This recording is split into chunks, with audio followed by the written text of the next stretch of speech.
तो भारत में पहली इलेक्ट्रिक कार खरीदने का मन बन रहा है।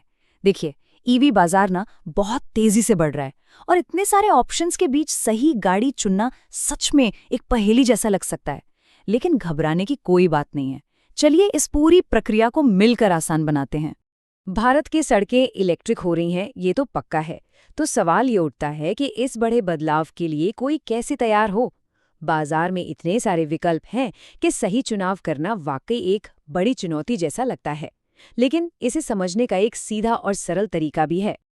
देखिए, किसी भी स्मार्ट खरीदारी की शुरुआत एक अच्छी चेकलिस्ट से होती है।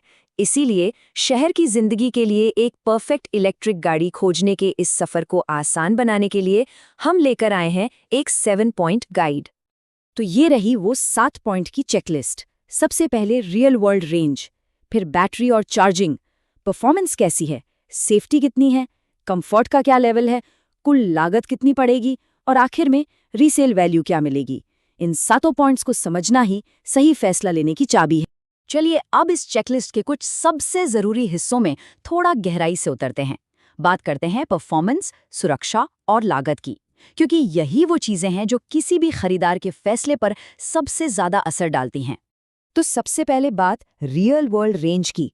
शहर में रोजाना बिना किसी टेंशन मतलब रेंज एंजाइटी के गाड़ी चलाने के लिए कम से कम 250 किलोमीटर की असली रेंज एक बहुत अच्छा बेंचमार्क है। और मजे की बात पता है क्या है? शहर के स्टॉप एंड गो ट्रैफिक में ईवी की एफिशिएंसी अक्सर बढ़ जाती है, क्योंकि बार बार ब्रेक लगाने से जो एनर्जी बनती है वो बैटरी को वापस चार्ज करती रहती है। रेंज के ठीक बाद आता है चार्जिंग का सवाल। देखिए, मोटे तौर पर 2 विकल्प होते हैं। पहला, एसी होम चार्जिंग। ये थोड़ी धीमी होती है और रात भर में गाड़ी को अगले दिन के लिए आराम से तैयार कर देती है। और दूसरा है डीसी फास्ट चार्जिंग, जो सफर के दौरान गाड़ी को बहुत तेजी से मतलब सिर्फ 30-40 मिनट में 80% तक चार्ज कर सकता है। एक शब्द है जो ईवीज के साथ अक्सर सुनने को मिलता है, इंस्टेंट टॉर्क। इसका सीधा सा मतलब है कि इलेक्ट्रिक मोटर से पावर तुरंत मिलती है, जरा भी लैग नहीं होता, और नतीजा जबरदस्त पिकअप। शहर के ट्रैफिक में सिग्नल से तेजी से निकलना हो या हाईवे पर ओवरटेक करना हो, ये एक कमाल का फायदा है। और देखिए, परफॉर्मेंस के साथ साथ सेफ्टी भी उतनी ही जरूरी है। एक मॉडर्न ईवी में इन फीचर्स पर जरूर ध्यान देना चाहिए। कम से कम 6 एयरबैग्स, ईबीडी के साथ एबीएस, इलेक्ट्रॉनिक स्टेबिलिटी कंट्रोल यानी ईएससी और एडैश जैसी एडवांस टेक्नोलॉजी। और हाँ, एक अच्छी सेफ्टी रेटिंग मिल जाए तो सोने पे सुहागा। अब एक ऐसी चीज जो खास तौर पर भारतीय सड़कों के लिए बहुत जरूरी है, वो है ग्राउंड क्लियरेंस। 160 मिलीमीटर से ज्यादा का ग्राउंड क्लियरेंस होना बहुत अच्छा है। ये गाड़ी के निचले हिस्से को ऊबड़-खाबड़ सड़कों और बड़े-बड़े स्पीड ब्रेकर से बचाने में मदद करता है, खासकर तब जब गाड़ी में ज्यादा लोग बैठे हों। और अब आते हैं उस पॉइंट पर जिसका सबको इंतजार रहता है, पैसा। ईवी चलाने का खर्च काफी कम होता है। आमतौर पर ये सिर्फ 1 से 1.5 रुपए प्रति किलोमीटर पड़ता है। अब आप खुद सोचिए, पेट्रोल या डीजल गाड़ियों के मुकाबले ये कितनी बड़ी बचत है। तो चेकलिस्ट के पॉइंट्स तो अब एकदम साफ हैं। अब असली मजा शुरू होता है। चलिए देखते हैं कि भारतीय सड़कों पर जो कुछ लोकप्रिय इलेक्ट्रिक गाड़ियां दौड़ रही हैं, उन पर ये चेकलिस्ट कैसे लागू होती है और कौन सी गाड़ी किस तरह के इस्तेमाल के लिए बेहतर है। इस लिस्ट में पहला नाम है टाटा नेक्सॉन ईवी। इसे सही मायनों में एक ऑलराउंडर कहा जाता है। इसकी कीमत, रेंज, फीचर्स और टाटा के मजबूत सर्विस नेटवर्क का जो बैलेंस है ना, वो इसे रोजमर्रा के इस्तेमाल के लिए एक बेहद भरोसेमंद गाड़ी बनाता है। अगला दावेदार है एमजी विंसर ईवी। ये गाड़ी एक आरामदायक फैमिली कार के तौर पर अपनी जगह बनाती है।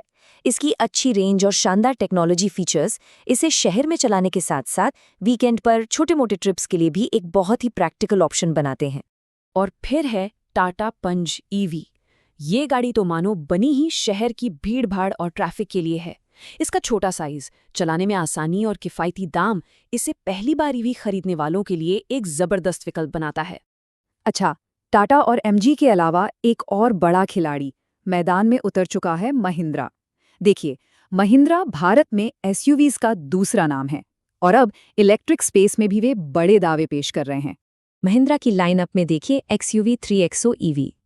ये एक कॉम्पैक्ट इलेक्ट्रिक एसयूवी है जिसकी क्लेम्ड रेंज करीब 456 किलोमीटर है।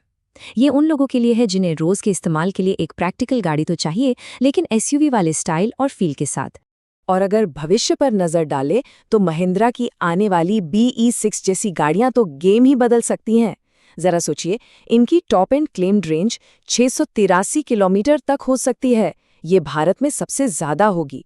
मतलब लंबी दूरी और हाईवे पर सफर करने वालों के लिए ये एक बहुत मजबूत दावेदार बनेगी।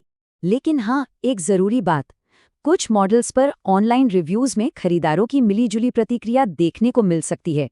इसलिए सबसे जरूरी सलाह यही है कि कोई भी फैसला करने से पहले हमेशा एक टेस्ट ड्राइव जरूर ली जाए। और हाँ, अपने शहर में सर्विस सपोर्ट कैसा है, ये भी अच्छी तरह जांच लेना चाहिए। तो इन सभी टॉप मॉडल्स की एक फटाफट तुलना कुछ इस तरह दिखती है। नेक्सन ईवी एक ऑलराउंडर के तौर पर उभरती है, पंच ईवी शहर के लिए एक परफेक्ट पैकेज है, और महिंद्रा की आने वाली BE6 लंबी रेंज की तलाश करने वालों के लिए एक बेंचमार्क सेट कर सकती है। ये टेबल अलग अलग जरूरतों और बजट के हिसाब से सही गाड़ी चुनने में काफी मदद कर सकता है। तो अब बात आती है अंतिम निर्णय की, मतलब शोरूम जाने से पहले कुछ आखिरी लेकिन बहुत जरूरी बातों को ध्यान में रखना होगा। ये है वो फाइनल टिप्स। पहला, गाड़ी की रेंज को हमेशा अपने रोज के सफर के हिसाब से ही चुनना चाहिए, किसी और को देखकर नहीं। दूसरा, घर पर चार्जिंग का सेटअप कैसे लगेगा, इसकी प्लानिंग पहले से ही कर लेनी चाहिए। तीसरा, अपने शहर में सर्विस नेटवर्क कैसा है, ये जरूर जांच लें। और चौथा, सरकारी इंसेंटिव्स और राज्य की तरफ से मिलने वाली छूट का भी ध्यान रखना बहुत जरूरी है। और अंत में एक सवाल जो सोचने पर मजबूर करता है। टेक्नोलॉजी इतनी तेजी से आगे बढ़ रही है, तो क्या लगता है आज से 5 साल बाद भारत की इलेक्ट्रिक गाड़ियां कैसी दिखेंगी और क्या-क्या कर पाएंगी? सोचने वाली बात है ना?